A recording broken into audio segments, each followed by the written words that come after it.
Movie की शुरुआत होती है और हम जीऊ नाम के एक आदमी को देखते हैं। ये एक राइटर है जो घोस्ट की कहानियां लिखता है। यहाँ वो एक काफी डरावने अपार्टमेंट की फोटो खींच रहा था। ये अपार्टमेंट काफी सालों से बंद पड़ा था। उसने सुना था कि ये हॉन्टेड अपार्टमेंट है। अब वो जैसे ही दरवाजा खोलकर बिल्डिंग के अंदर आता है, हम उसके पीछे एक बच्चे को देखते हैं। उसे उसके पीछे कोई होने का एहसास होता है, पर जब तक वो पीछे मुड़ता बच्चा गायब हो चुका था। तभी वहाँ उस बिल्डिंग का केयर टेकर आता है। इनफैक्ट जीऊ ने उससे अपार्टमेंट ली थी क्योंकि वो इस बिल्डिंग में होने वाली अजीबोगरीब घटनाओं के बारे में जानना चाहता था। जीऊ उससे पूछता है कि जब से तुम यहाँ हो तब से यहाँ काफी घटनाएं घटी है, क्या तुम मुझे उन सभी घटनाओं के बारे में विस्तार पूर्वक से बताओगे? केयर टेकर उसे बताता है कि यहाँ के कुछ कमरों में अनाथालय हुआ करता था जहाँ काफी बच्चे और उनके केयर टेकर थे, पर एक दिन अचानक उन कमरों में आग लग गई थी। वहाँ से बड़े लोग भाग गए पर सभी छोटे बच्चे मारे गए। फिर कुछ महीनों बाद रूम नंबर 504 में एक आदमी रहने आया, वो भी तुम्हारे तरह एक राइटर था। अब हम रूम नंबर 504 और युवा नाम के एक आदमी को देखते हैं जो वहाँ रहने आया था। उसे नीचे के फ्लोर से कुछ आवाजें सुनाई देती है जिसे सुनकर उसे अजीब लगता है। यहाँ हम उस फ्लैट के डीलर को भी देखते हैं जिसने युआन को ये कमरा किराए पे दिया था। वो बताता है ये जगह तुम्हारे राइटिंग के लिए काफी अच्छी है। युआन उसे उस आवाज के बारे में पूछता है पर वो उसे नजरअंदाज करता है। अब शाम होती है। युआन एक स्टोरी पे काम कर रहा था, तभी उसे उसकी वाइफ का फोन आता है। इनफैक्ट ये अपनी वाइफ को बिना बताए यहाँ आया था। इसकी एक बेटी भी थी और इनके घर में काफी शोर शराबा हुआ करता था, इसीलिए उसे एकांत चाहिए था अपनी स्टोरी कंप्लीट करने के लिए। ये अपनी वाइफ को बताता है कि एक बार मेरी स्टोरी कंप्लीट हो गई तो हमारे हालात सुधर जाएंगे, हम सब मिलकर एक अच्छी जिंदगी गुजार सकेंगे। अब वो बाहर जाता है और खाने के लिए कुछ सामान लेकर रूम में आता है, पर तभी उसे किसी बच्चे की हंसने की आवाज आती है। वो रूम के बाहर आता है पर वहाँ कोई नहीं था, पर बाजू के एक फ्लैट का दरवाजा ओपन था। वो अंदर जाता है, उसे वहाँ एक जूता दिखता है। वो उसे उठाता है, तभी एक बच्चा पीछे से 4 पैर पे भाग रहा था। ये देखकर युआन डर जाता है। वो उसका पीछा करता है पर वो गायब हो चुका था। युआन को कुछ समझ नहीं आता, इसलिए वो केयर टेकर के पास जाता है। वो सीसीटीवी में चेक करता है पर उसे युआन के अलावा और कोई नजर नहीं आता। युआन बोलता है कि मैंने एक बच्चे को देखा है, पर वो कहता है कि वो तुम्हारा वहम होगा। बच्चों की आवाज से वो परेशान था, इसलिए वो खुद अब उसके रूम के नीचे के फ्लोर में जाता है और आवाज लगाता है, पर कोई आवाज नहीं देता। इसलिए वो खिड़की से झाँक कर देखता है। वहाँ उसे बच्चों के काफी शूज दिखाई देते हैं और बाहर के शूज रैक में भी काफी शूज थे। वो फिर से दरवाजे को नॉक करता है पर अंदर से कोई आवाज नहीं आती। तभी बाजू वाले फ्लैट में एक औरत को दिखाते हैं जो जोर से चिल्लाती है कि शोर मत मचाओ। अब वो सभी जूतों को एक पॉलिथीन में भरता है और डस्टबिन में डालता है और अपने रूम में आकर सो जाता है। तभी उसके दरवाजे पे कोई जोर से ठक ठक करता है। वो बाहर आकर देखता है, उसे वही जूतों की पॉलिथीन दिखती है जो उसने डस्टबिन में फेंकी थी। तभी उसे सामने के फ्लैट से एक आवाज आती है। वो उस कमरे में जाकर देखता है, वहाँ उसे 3 बच्चे दिखते हैं जो दीवार की तरफ मुंह करके खड़े थे। तभी एक बच्चा पलटता है जिससे युआन डरकर नीचे गिर जाता है। यहाँ काफी शूज पड़े थे। अब वो जैसे ही ऊपर देखता है उसे 3 जले हुए बच्चे दिखाई देते हैं और वो मारा जाता है। अब हम केयर टेकर को देखते हैं जो जीऊ को दूसरी कहानी सुनाता है।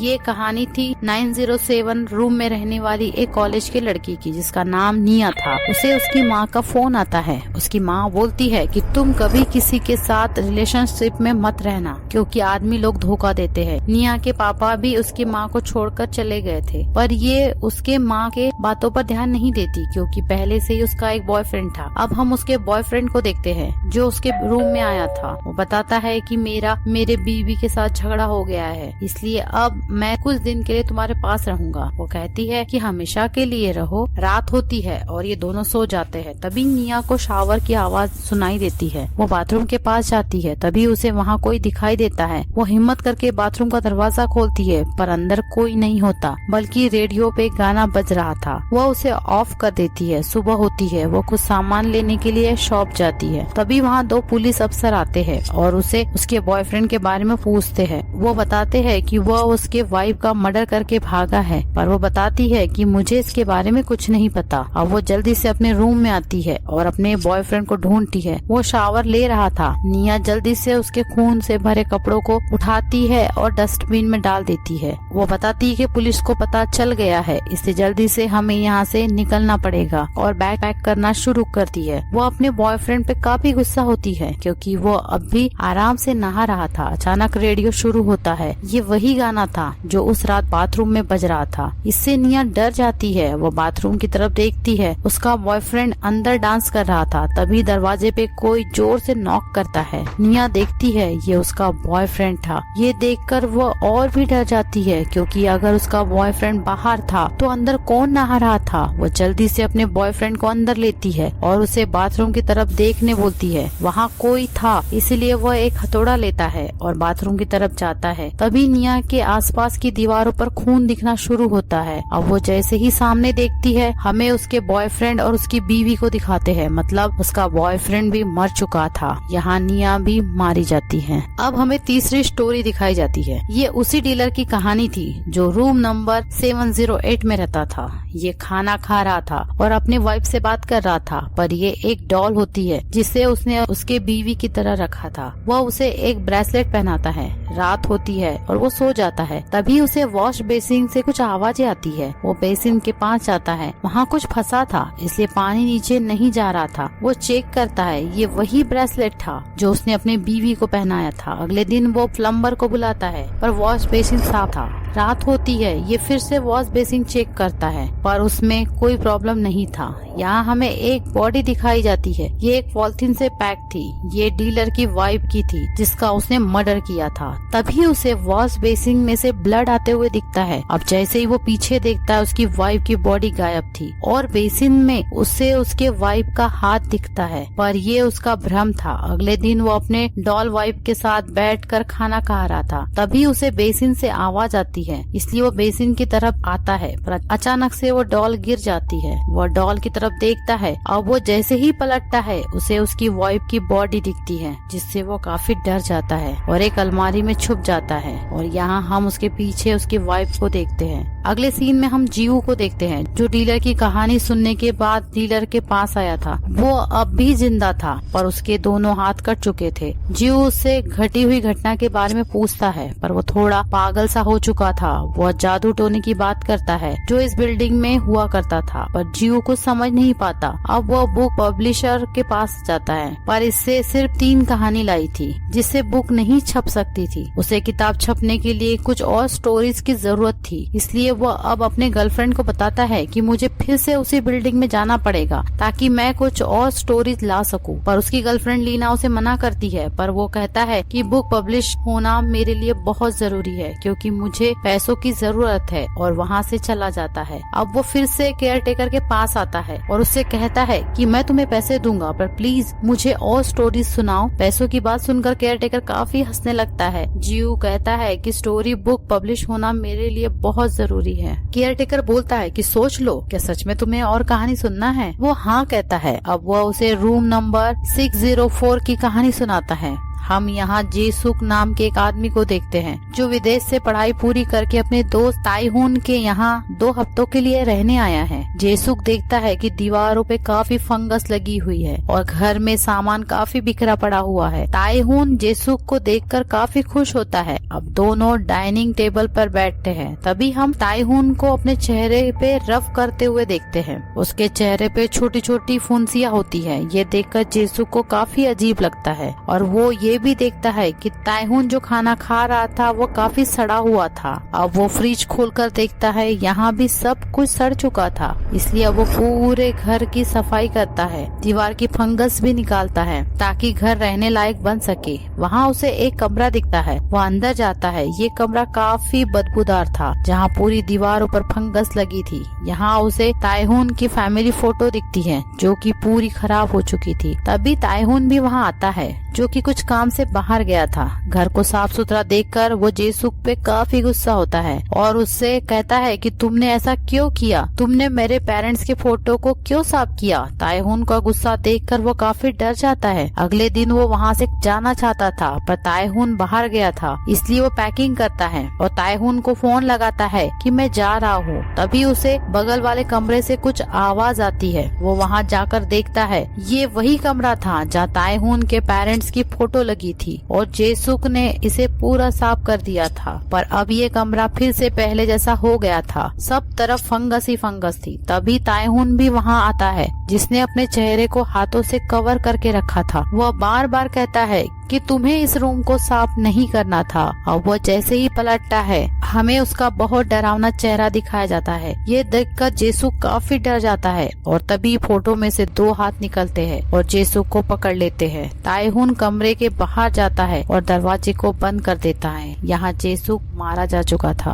अगले सीन में हम जियो और केयरटेकर को देखते हैं। जियो पूछता है कि मुझे डीलर ने बताया है कि ये बिल्डिंग किसी तांत्रिक ने बनाई थी जो जादू टोना करता था। क्या ये बात सच है? केयरटेकर बोलता है कि अगर तुम्हें सच जानना है तो तुम रूम नंबर 1504 में जाओ, और उसे वो चाबी देता है। दूसरी तरफ हम लीना को देखते हैं जो कि केक कट कर रही थी। आज जियो का बर्थडे था और वह उसे काफी मिस कर रही थी। अब वो जियो ने रिकॉर्ड की हुई कहानी सुनती है, पर इसमें सिर्फ जियो की आवाज थी। स्टोरी बताने वाले केयरटेकर की आवाज ही नहीं थी। अब हम जियो को देखते हैं जो कि लिफ्ट से 15 फ्लोर पे जा रहा था। यहाँ लिफ्ट में उसे एक आदमी मिलता है जो पीछे की तरफ मुंह करके खड़ा था। वह हर फ्लोर पे जियो को पूछता है कहाँ जाना है, पर जब जियो उसका चेहरा देखता है तो डर जाता है, इसलिए जल्दी से 10 फ्लोर की बटन दबाता है। पर लिफ्ट 9 फ्लोर पे रुक चुकी थी। जियो को काफी डर लग रहा था। तभी वो आदमी उसे पकड़ने के लिए हाथ आगे करता है, पर 10 फ्लोर आ चुका था, इसलिए जियो जल्दी से बाहर निकलता है। और यहाँ हम उस लिफ्ट मैन को देखते हैं जो कि काफी अजीब था। अब वो लिफ्ट मैन उसके पीछे भागना शुरू करता है। उससे बचने के लिए जियो एक अलमारी में जाकर छुप जाता है, पर लिफ्ट मैन ने उसे अलमारी में देख लिया था। वह जोर से हंसने लगता है और गायब हो जाता है। जियो काफी डर चुका था। वो अलमारी से बाहर आता है। अब हम लीना को देखते हैं जो उसी बिल्डिंग की तरफ जा रही थी। वो समझ चुकी थी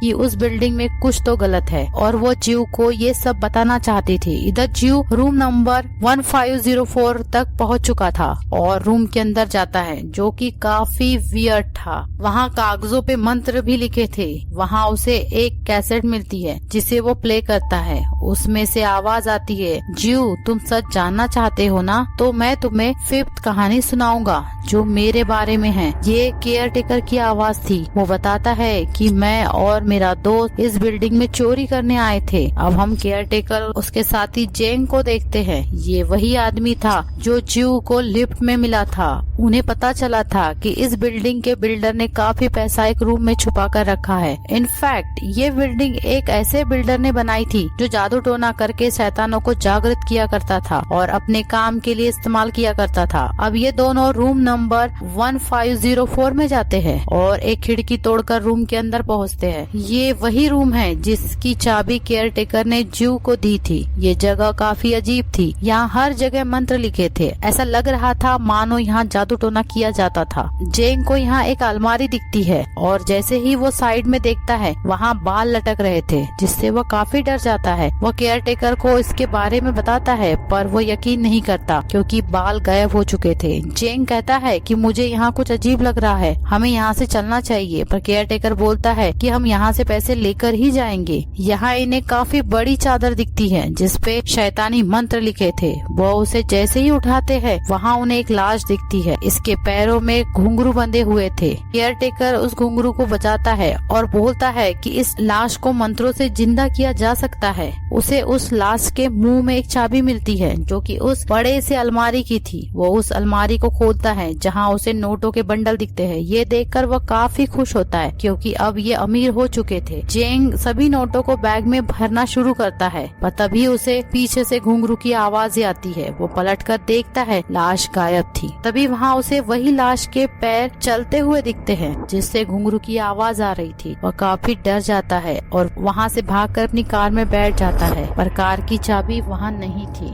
अब फिर से उसे उस घुंघरू की आवाज सुनाई देती है। वो बाहर देखता है पर कोई नहीं होता। तभी अचानक केयरटेकर वहाँ आ जाता है। जेंग बोलता है कि मैं वहाँ से काफी पैसा लेकर आया हूँ, अब जल्दी से चलो, मुझे अपनी माँ को बचाना है जो कि हॉस्पिटल में है। पर केयरटेकर बोलता है, तुम इतनी जल्दी वहाँ से क्यों आए? तुम्हें कुछ और भी वहाँ देखना था। तभी घुंघरू की आवाजें सुनाई देती है। जेंग केयरटेकर के पैर की तरफ देखता है। ये उसी लाश के पैर थे जिसके पैर में घुंघरू बंधे थे। अब वो जैसे ही उसके चेहरे की तरफ देखता है, हमें यहाँ काफी काफी डरावने चेहरे को दिखाया जाता है। ये वही लाश थी और यहाँ जैंग मारा जाता है। अब हम जियू को देखते हैं। वही लाश अब उस पे भी हमला करने वाली थी, इसलिए जियू जल्दी से उस अलमारी में छिप जाता है। अब हम सामने में केयर टेकर को देखते हैं। जियू इस अलमारी में कैद हो चुका था। वो केयर टेकर को बोलता है कि मुझे बाहर निकालो, पर वो हंसकर बोलता है कि तुम्हारा साथ मुझे काफी अच्छा लगा, पर अब मैं तुम्हें काफी मिस करूंगा, और वहाँ से चला जाता है। यहाँ हम देखते हैं उसने जियू का रूप ले लिया था। इनफैक्ट ये बिल्डिंग बनाने वाला बिल्डर